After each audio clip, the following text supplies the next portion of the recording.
Hey everyone, Scott here. Welcome back to me talking about one of the games that made me. This one is going to be a little bit different because, of course, it's a board game, but it doesn't always have to be a board game because it is Dungeons and Dragons. I feel like I had to talk about Dungeons and Dragons because it really has molded me into the person who is sitting in front of this microphone today.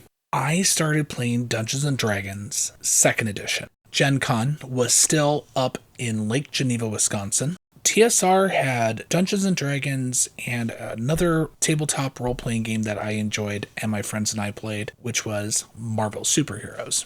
We also played GURPS.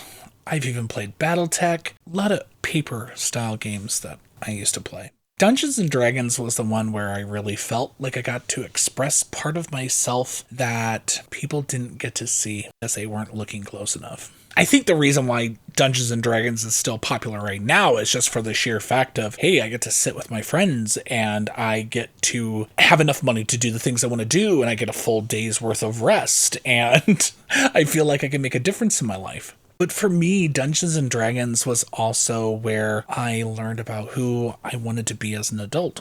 I wanted to be a person who wanted to help people. So learned that my gender is not one thing. I also learned about my sexuality, albeit controversial. Now, hopefully this doesn't turn you off of the podcast or anything like that, but this game really is one of those things that helped me learn and understand who I was as a person because I could be this person with no consequences. So I'll at least tell you about the first character that kind of allowed me to think these things.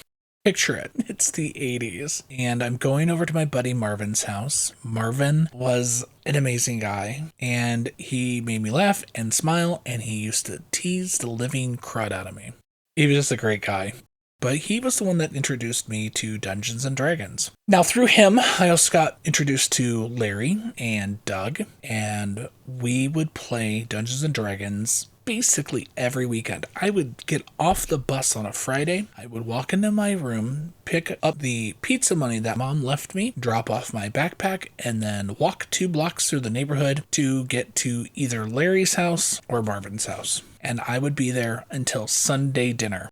I would literally just sleep on the floor. We would play until the next morning. I do miss those days. Those were some of the best days of my life, at least growing up. Now, the reason why I have to talk about Dungeons & Dragons, not only did it allow me to learn about who I was as a person, it also helped me mold a worldview, and it also helped me, because of my close relationship with Marvin, helped me understand some things about our world and how I feel about them. Unfortunately, I lost my first DM to war. When he graduated high school, Marvin joined the military, and he unfortunately lost his life saving others. If it wasn't for him, I probably wouldn't be sitting behind this microphone because he started this, and I really can't thank him enough. Dungeons & Dragons is an incredible storytelling game. I think that's what it is more than anything in this world. You get to create a character, whether it's a good guy or a bad guy, and you get to do all these incredible adventures with magic and mystery and fighting, and sometimes there's romance, and you really get to put yourself in the shoes of somebody else. Maybe somebody that you wish you were, but not necessarily. What I think is so important about Dungeons & Dragons is that I get to do adventures with my friends, and we take ownership of all those things that we do. It's not like in other games where it's like, oh yeah, my character did this. You own it. Yeah, my character was the one that did the final blow. I did 80 points of damage while the DM just had to sit there and look at his paper with shame in his eyes. I can still remember some of the adventures that my characters did. My first character was Tara, a human wizard. In fact, she was an enchantress, and she was a farm girl. I thought that was perfect. She was a very smart character who was stuck living in the farmland, and I very much felt like a very smart character stuck in the farmland. I mean, I've lived in northern Indiana most of my life.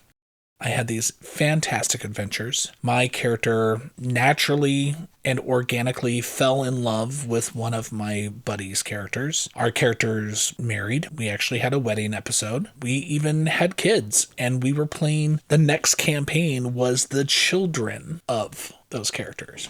D&D has taught me more about myself and who I want to be, and I really feel like more people need to play role-playing games, just so they can see things in a different light. So, Bat Family, go play Dungeons & Dragons, or play Vampire, or play The World of Darkness. Get out there and be somebody who's not you for a change.